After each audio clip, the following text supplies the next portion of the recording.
There is a quiet moment that arrives for most people somewhere in their 60s or 70s. It is not dramatic. There is no pain, no diagnosis, no obvious event. It is simply a recognition. You notice that getting up from a low chair requires a little more effort than it used to. You realize you are walking more carefully, especially on uneven ground. You catch yourself gripping the handrail a little tighter on the stairs. And a question forms. Unspoken but persistent. Is this just what aging feels like? Is this the slow, inevitable decline that everyone talks about? The answer is more complex than you might expect. Some of what feels like aging is simply the passage of time. But some of it is something else entirely. It is the result of a misunderstanding, a mismatch between what the body needs and what it has been receiving. And here is the part that surprises most people.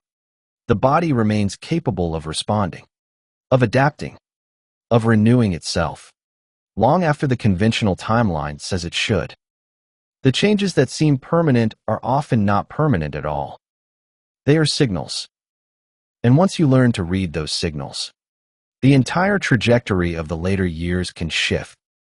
You are listening to the Longevity Library, where we archive the wisdom of healthy aging. The long arc of vitality. Rethinking how we age. There is a moment that comes quietly, often without warning. Perhaps it arrives when you rise from a low chair and notice your knees objecting to the request. Or when you catch your reflection in a window and see a person you recognize, but who seems to have aged while you weren't watching. Or maybe it comes during a routine visit to a doctor, when a number on a report, a cholesterol reading, a bone density score, a blood sugar level, falls outside the range where it once comfortably Saturday. For many, these moments arrive with a subtle undercurrent of resignation. They are accepted as the inevitable price of accumulating birthdays, the narrative we have inherited, the one that has been whispered through generations. Is that decline is the natural companion of time, that the body, like an old house, will gradually settle, its foundations shifting, its walls developing cracks, its systems growing less reliable. But this narrative, however deeply embedded in our cultural imagination, does not fully capture the truth of human biology. The body is not merely a structure that erodes with time. It is a living system, in constant conversation with its environment, perpetually adapting to the demands placed upon it. The changes that accompany aging are not simply the result of time passing. They are the result of a complex interaction between time and the signals we send our bodies through how we live. This is not a promise of eternal youth or a denial of the reality of aging. It is an invitation to reconsider what aging means, to understand it not as a passive process of decline, but as an active process of adaptation, one we can influence, shape, and guide. The goal is not to stop the clock, but to ensure that the time we have is lived with greater ease, greater resilience, and greater vitality.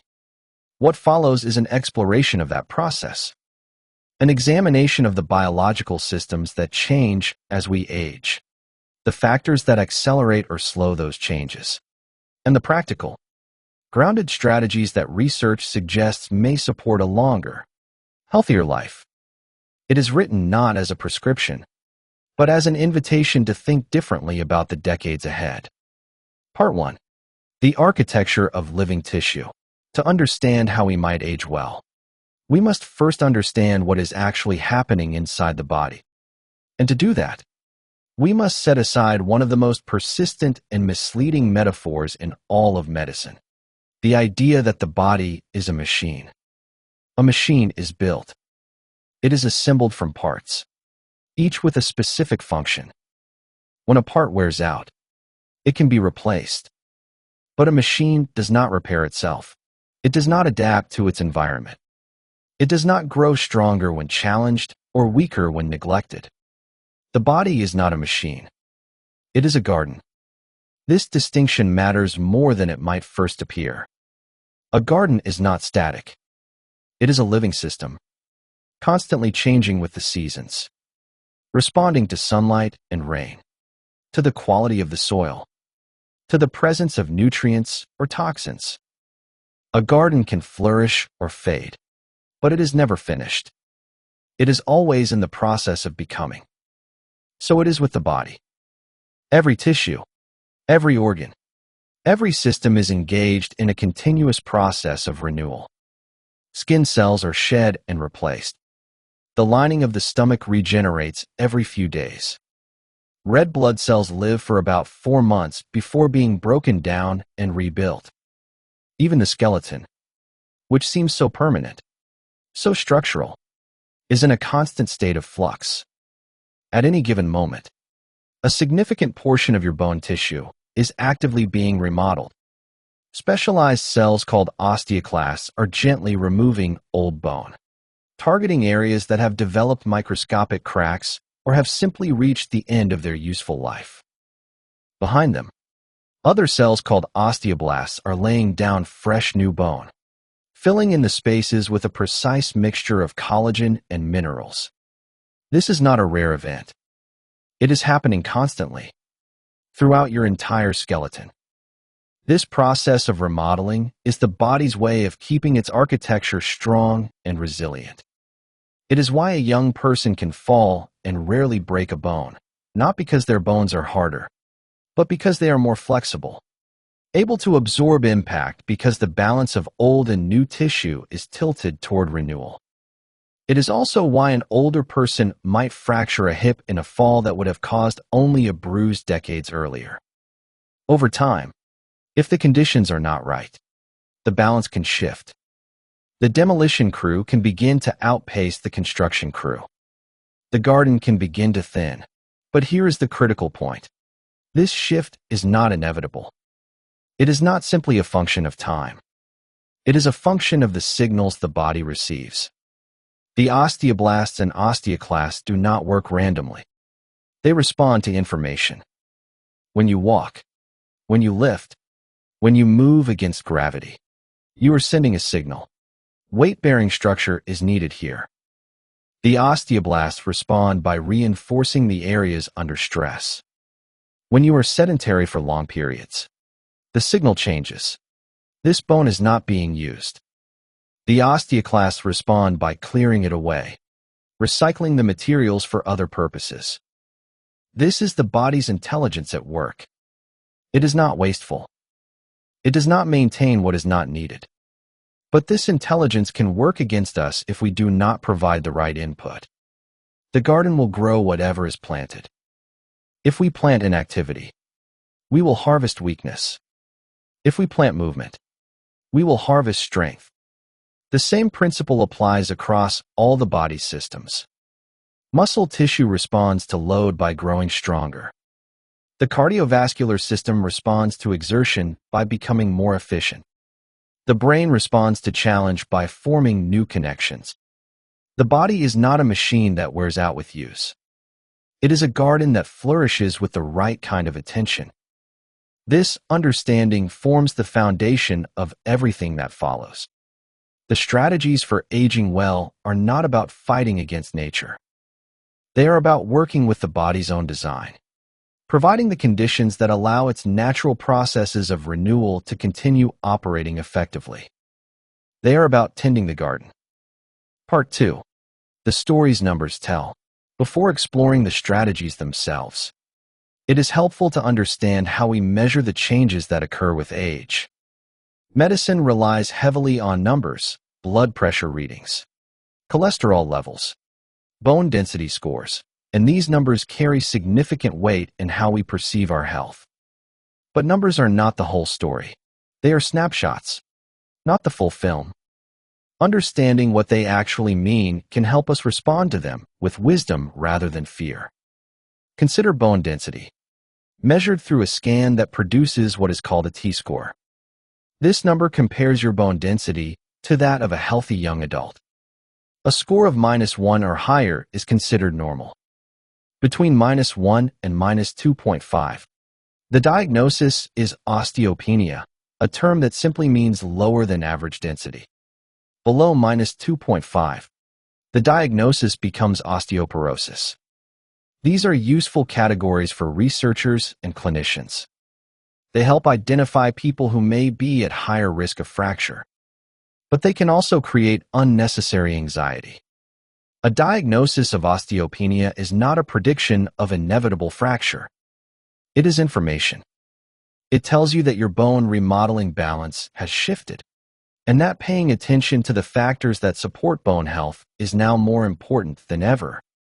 The same can be said for blood pressure readings, cholesterol panels, and blood sugar measurements.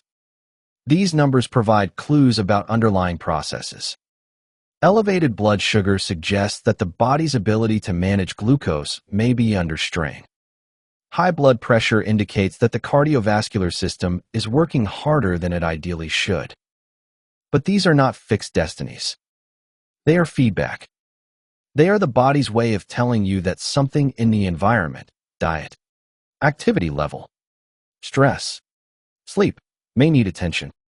The danger lies in treating the numbers as the problem itself.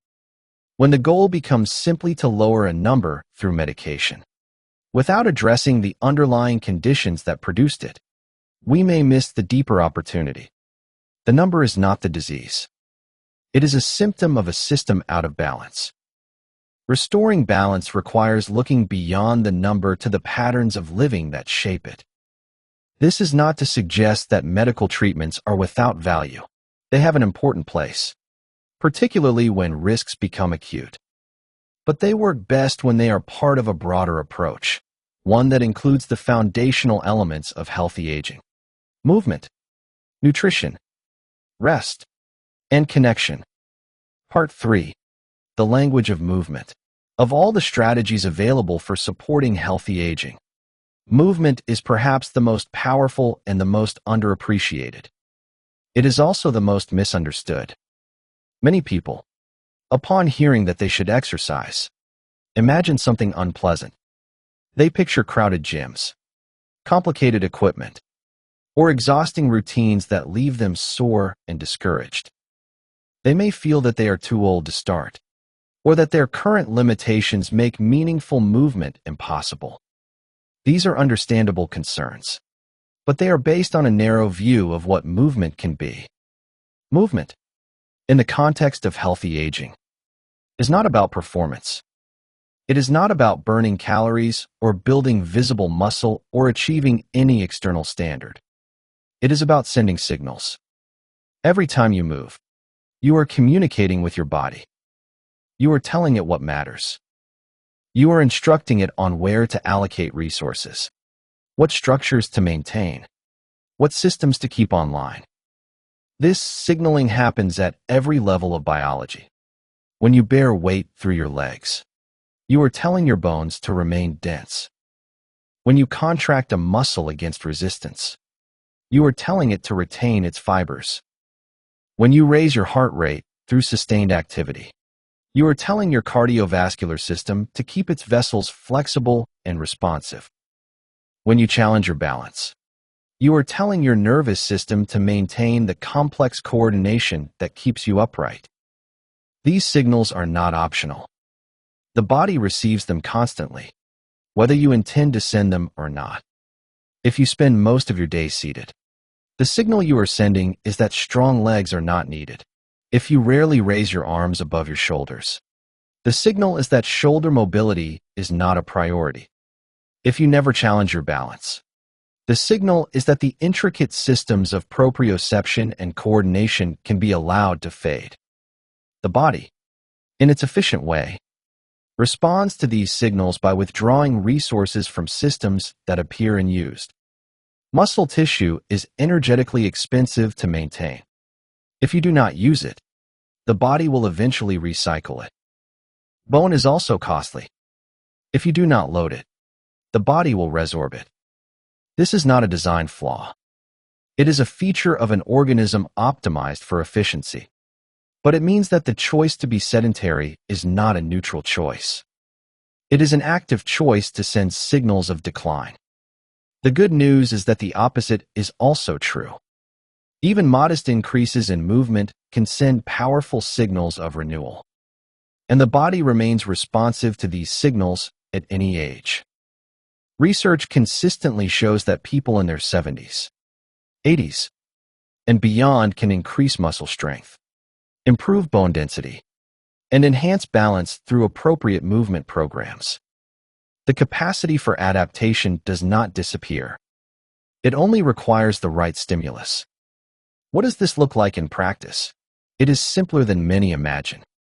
Weight-bearing movement, any activity performed on your feet that works against gravity, is fundamental. Walking is the most accessible form. It requires no equipment, no special skills, and can be adapted to any fitness level. The key is consistency. A daily walk of 20 to 30 minutes sends a steady signal to the bones of the hips and spine that they are needed. Over time, this signal helps maintain the density that protects against fracture. Resistance movement adds another layer. This does not require heavy weights or complicated machines. Simple bodyweight exercises, rising from a chair without using your hands, standing on one foot while holding a counter, gentle wall push-ups provide meaningful load to muscles and bones. For those who are able, adding light hand weights or resistance bands can amplify the effect. The principle is progressive overload, gently increasing the demand over time, so the body continues to receive the signal that strength is needed. Balance movement is often overlooked, but becomes increasingly important with age. Falls are a leading cause of injury in older adults, and the fear of falling can itself lead to reduced activity, creating a downward spiral. Practicing balance, standing on one foot while brushing your teeth, walking heel to toe for a few steps each day, rising from a chair without using your hands, trains the complex systems that keep you upright. It reduces the risk of falling and, perhaps just as importantly, reduces the fear that can confine you to a chair. The most important principle is that movement should be regular, varied, and sustainable. The goal is not to exhaust yourself in sporadic bursts of intense activity, only to abandon it when it becomes unpleasant. The goal is to weave movement into the fabric of daily life, so that it becomes not a chore but a natural expression of being alive. Part 4. The body's raw materials. If movement provides the signal for renewal, nutrition provides the raw materials. The body cannot build or maintain tissue without the necessary building blocks. And just as the signals from movement are specific, loading bone to maintain bone, using muscle to preserve muscle, the raw materials required are specific as well. The conventional conversation about nutrition for older adults has often focused on a narrow set of concerns. Calcium for bones, vitamin D for calcium absorption, perhaps protein for muscle. These are important, but they are fragments of a larger picture. The body requires a wide spectrum of nutrients to support its ongoing processes of renewal, and the quality of those nutrients matters as much as the quantity. Consider the structure of bone. It is common to think of bone as primarily calcium, but this is only part of the story. Bone is composed of two interlocking elements. The first is a matrix of collagen, a protein that forms a flexible scaffold. The second is a mixture of minerals, including calcium, phosphorus, and magnesium, that fill in the scaffold, providing hardness and strength. The collagen gives bone its ability to bend slightly under pressure. The minerals give it the ability to bear weight without collapsing. Both elements are necessary. Bone that is rich in minerals but poor in collagen becomes brittle, hard but prone to snapping under sudden stress. Bone that is rich in collagen but poor in minerals becomes too flexible to support weight. The body's remodeling process requires a steady supply of both protein for the collagen matrix and minerals for the hardening process. This has practical implications for how we eat. Protein becomes increasingly important with age, not less. Older adults often experience a phenomenon called anabolic resistance. a reduced ability to use dietary protein for muscle and tissue maintenance. This means they may need slightly more protein than younger adults to achieve the same effect. Spreading protein intake across meals, rather than consuming most of it in a single large serving at dinner, may also support more efficient use. Collagen itself deserves attention. While all protein provides amino acids, collagen is rich in specific amino acids, glycine, proline, hydroxyproline, that are particularly important for connective tissues. Traditional diets often included significant amounts of collagen from slow-cooked meats, skin, cartilage, and bone broths. Modern diets, with their emphasis on muscle meats and processed foods, provide far less. Reintroducing collagen-rich foods or considering collagen supplements may support the body's ability to maintain its structural tissues. Minerals are equally important, but the source matters. Calcium from food is generally better absorbed and utilized than calcium from supplements. Leafy green vegetables, sardines with bones, canned salmon, and almonds are all rich sources. Magnesium, which plays a role in activating vitamin D and supporting bone structure, is found in nuts, seeds, legumes, and dark leafy greens. Boron, a trace mineral involved in bone metabolism, is present in raisins, prunes, almonds, and hazelnuts. The broader principle is variety. A diet that includes a wide range of whole foods, vegetables, fruits, nuts, seeds, legumes, quality proteins, is more likely to provide the full spectrum of nutrients the body needs than a diet focused on a few superfoods or heavily reliant on processed options. The body's nutritional needs are complex and not fully understood.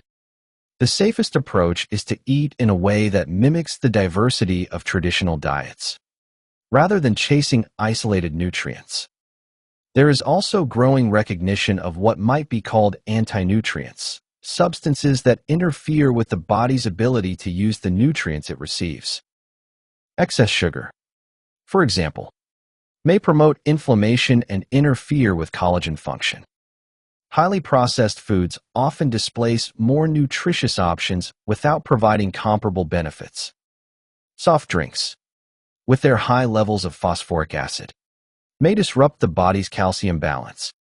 Alcohol, in excess, has direct toxic effects on bone-forming cells and interferes with nutrient absorption. None of this requires perfection. The goal is not to eliminate all processed foods or to never consume alcohol. The goal is to ensure that the foundation of the diet, the foods eaten most days, is solid.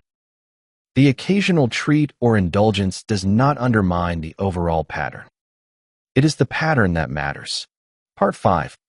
The regulators within, beyond movement and nutrition.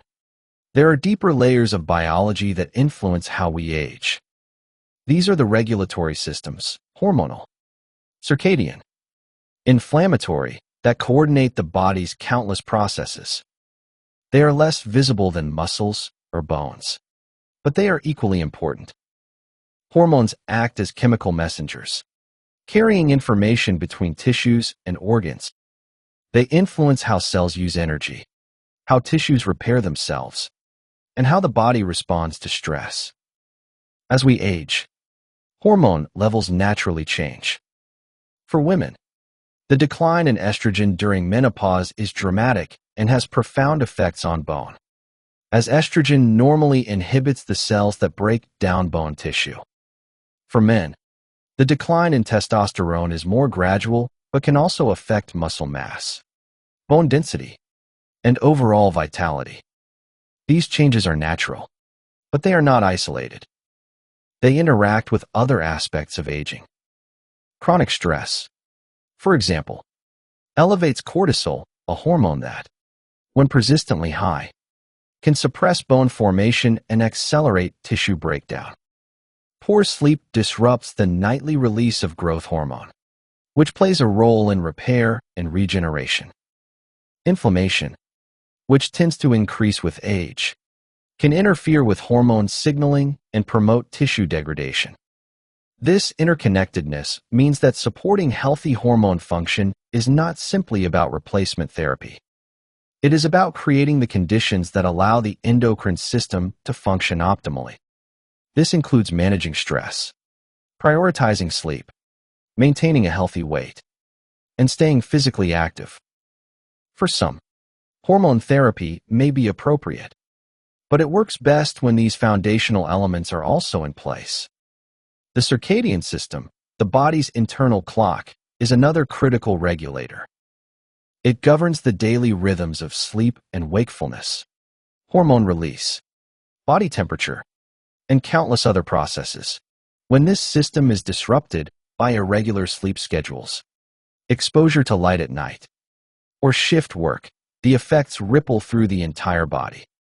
Sleep becomes less restorative. Inflammation increases. Metabolic processes become less efficient. Protecting the circadian system means establishing consistent patterns, going to bed and waking at roughly the same time each day, seeking exposure to natural light, particularly in the morning, dimming lights in the evening and reducing exposure to screens before bed, creating a sleep environment that is cool, dark, and quiet. These are simple practices, but they support a fundamental biological system. The inflammatory system deserves particular attention. Inflammation is not inherently bad. It is the body's natural response to injury and infection, a necessary part of healing. But when inflammation becomes chronic and systemic, when the body remains in a state of low-grade alert indefinitely, it can damage tissues and accelerate aging. This chronic inflammation is influenced by many factors: diet, activity level, stress, sleep, even social connection. Anti-inflammatory strategies are therefore anti-aging strategies. A diet rich in vegetables, fruits, and healthy fats tends to be anti-inflammatory. Regular moderate exercise reduces inflammatory markers. Adequate sleep and stress management keep inflammation in check. Even social isolation has been linked to higher inflammation, suggesting that connection with others is not just emotionally valuable, but biologically protective. Part 6. The environment beyond the body. The body does not exist in isolation. It is constantly interacting with the environment, the air we breathe, the water we drink, the substances we touch, the people we encounter, the spaces we inhabit. These external factors shape internal biology in ways that are easy to overlook. The quality of the air in our homes matters. Indoor air can contain pollutants from cleaning products, cooking, furniture, and building materials. Simple measures: opening windows regularly, using exhaust fans, choosing fragrance-free or naturally scented products, incorporating houseplants can improve indoor air quality and reduce the body's toxic burden. The water we drink matters. Municipal water supplies are generally safe, but they can contain trace amounts of contaminants. Filtering drinking water is a simple precaution that may reduce exposure to unwanted substances. The products we put on our skin matter. The skin is not an impermeable barrier. Substances applied to it can be absorbed into the bloodstream. Choosing personal care products with fewer synthetic ingredients, or making simple alternatives at home, reduces the chemical load the body must process. The social environment matters profoundly. Numerous studies have linked social connection to longevity. People with strong social ties tend to live longer, healthier lives than those who are isolated. The mechanisms are not fully understood, but they likely involve stress reduction, immune support, and the simple benefits of having others who care about us and whom we care about in return. The built environment matters. Stairs instead of elevators, walkable neighborhoods, homes that are safe and navigable. These features shape our daily behavior in ways that accumulate over time. A home that requires navigating steps multiple times a day provides incidental movement that adds up. A neighborhood that invites walking encourages activity without requiring deliberate exercise. The natural environment matters. Time in green spaces has been associated with lower stress, better mood, and even improved immune function. The reasons are complex: reduced air pollution, increased physical activity, the psychological benefits of nature, but the pattern is consistent. People who spend time in nature tend to fare better on multiple health measures. None of this requires living in fear of environmental toxins or retreating from the modern world. It simply means paying attention, noticing the quality of the air in a closed room and opening a window, considering what is in the products we buy, nurturing relationships, choosing environments that support well-being. Small adjustments, consistently applied, create a cumulative effect. Part 7. The intelligence of rest. In a culture that often equates activity with virtue, rest can feel like failure. The impulse to push through, to keep going, to never slow down is deeply ingrained. But rest is not the absence of activity. It is an active process, essential to the body's work of renewal. Sleep is the most obvious form of restorative rest. During sleep, the body performs tasks it cannot perform while awake. Tissues are repaired. Memories are consolidated. Waste products are cleared from the brain. Hormones are balanced. The immune system is calibrated. Skimping on sleep does not simply make us tired. It deprives the body of essential maintenance time. The quality of sleep matters as much as quantity. Deep sleep, the stage when the body does much of its physical repair, tends to decrease with age. Protecting the conditions that support deep sleep, consistency, darkness, coolness, quiet, becomes increasingly important. So does addressing factors that disrupt sleep. From caffeine and alcohol to untreated sleep apnea to the simple habit of watching television in bed. But rest extends beyond sleep. It includes moments of quiet throughout the day, pauses between activities, time spent in contemplation or simple awareness. These moments allow the nervous system to shift from sympathetic dominance, the fight or flight response, to parasympathetic engagement, the rest and digest mode. Chronic sympathetic activation wears down the body. Regular doses of parasympathetic rest restore it. Rest also includes the concept of variability. The body adapts to stress during recovery, not during the stress itself. A workout tears muscle fibers. Rest allows them to rebuild stronger. A challenging mental task depletes neurotransmitters. Rest allows them to replenish. Without adequate recovery, the benefits of challenge are lost. The body simply becomes exhausted rather than stronger. This is why balance matters. The goal is not constant exertion, but rhythmic alternation between effort and recovery, between movement and rest, between engagement and stillness. The body is designed for this rhythm. It is when we disrupt it, pushing constantly without pause, or resting constantly without effort, that problems arise. Part 8. The weave of a life.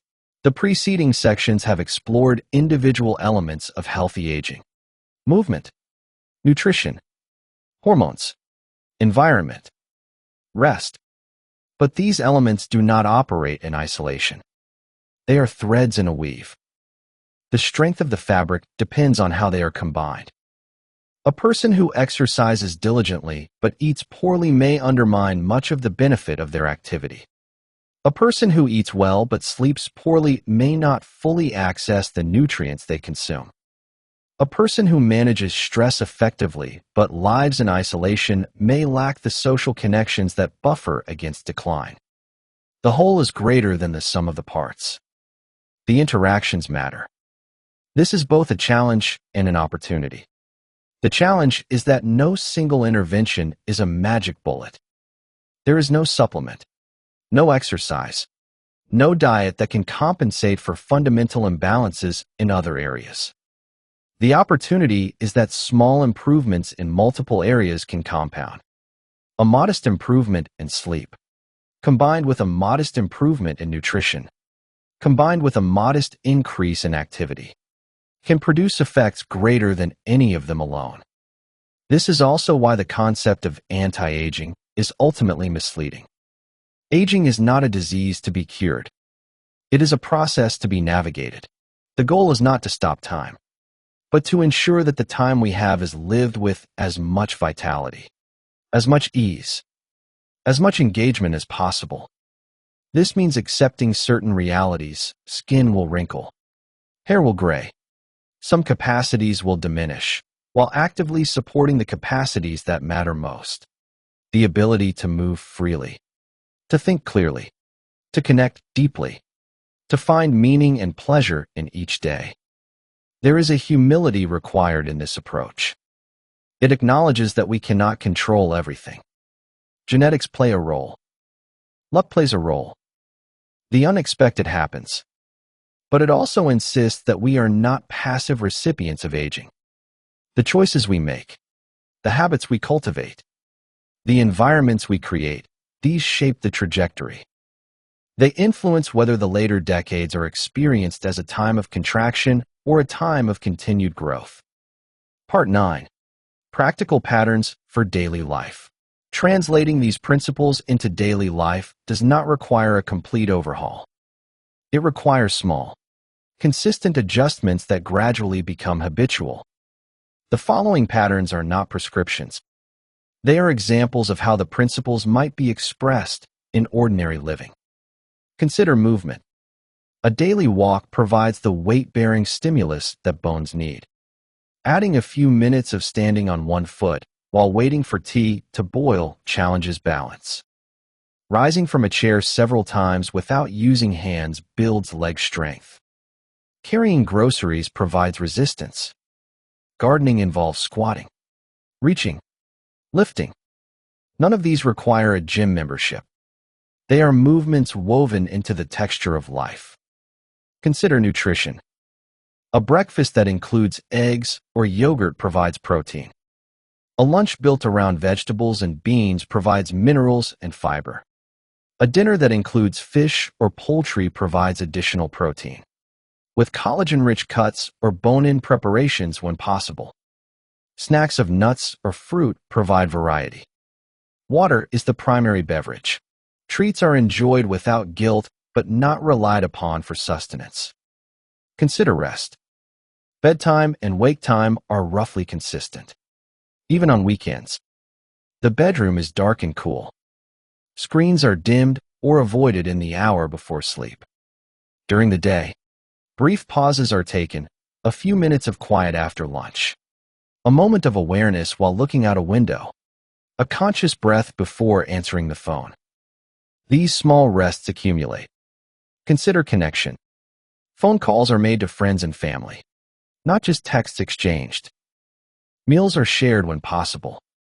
Community spaces, libraries, parks, senior centers, places of worship are visited. Conversation is engaged in, not just with familiar faces, but with neighbors, with store clerks, with the people who populate daily life. Consider environment. Windows are opened regularly. Cleaning products with strong fragrances are replaced with simpler alternatives.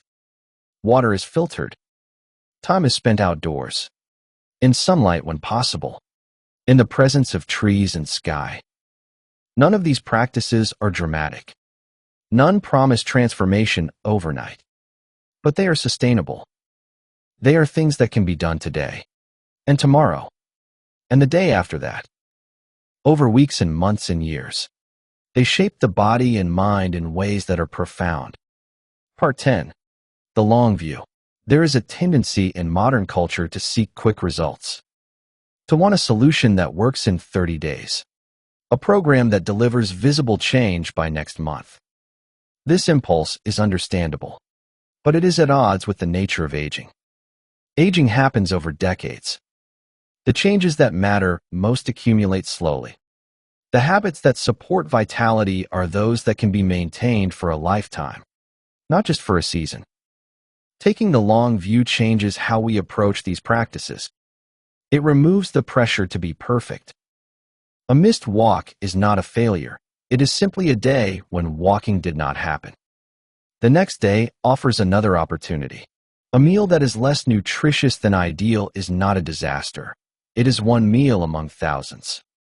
The overall pattern is what matters, not the occasional deviation. The long view also shifts the focus from outcomes to process. The goal is not to achieve a specific bone density score or to reach a certain age without medication. The goal is to live in a way that feels good, that supports continued engagement with life, that allows for the things that matter: time with family, pursuit of interests, contribution to community, experience of beauty and joy. The numbers will take care of themselves if the process is sound. This is not naive optimism. It is a recognition of what the research consistently shows: that people who age well are not those who have avoided all difficulty or found some secret formula. They are people who have maintained certain patterns of movement, of eating, of connection, of rest over many years. They are people who have adapted to changing circumstances, finding new ways to stay engaged when old ways became unavailable. They are people who have accepted the realities of aging without surrendering to them. Part 11. The gift of attention. If there is a single principle that underlies all the others, it is attention. Paying attention to the body and its signals.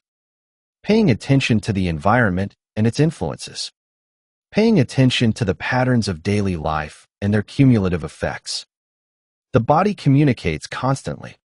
It sends signals of hunger and fullness, of energy and fatigue, of comfort and pain. These signals are easy to ignore in a culture that prizes productivity over presence, that encourages pushing through rather than listening.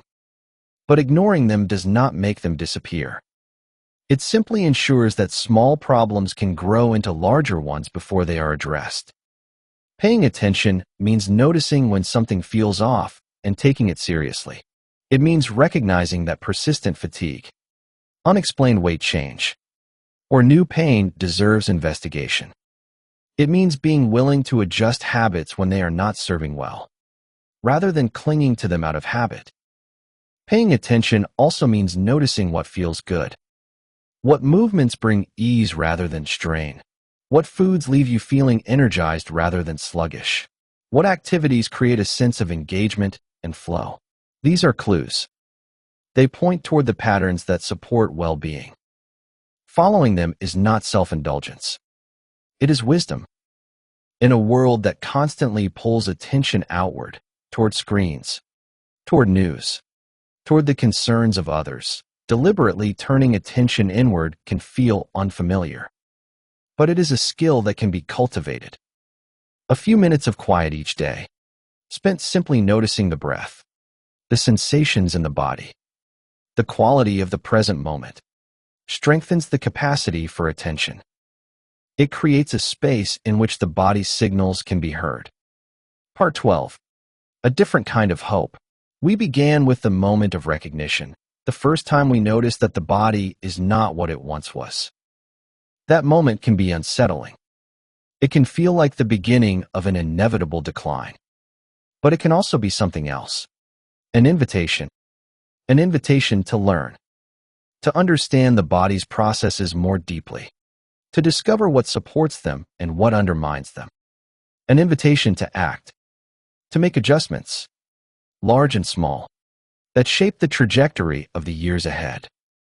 An invitation to appreciate, to recognize that the body, for all its changes, remains a source of experience, of movement, of connection to the world. The hope offered here is not the hope of remaining forever young. It is a different kind of hope.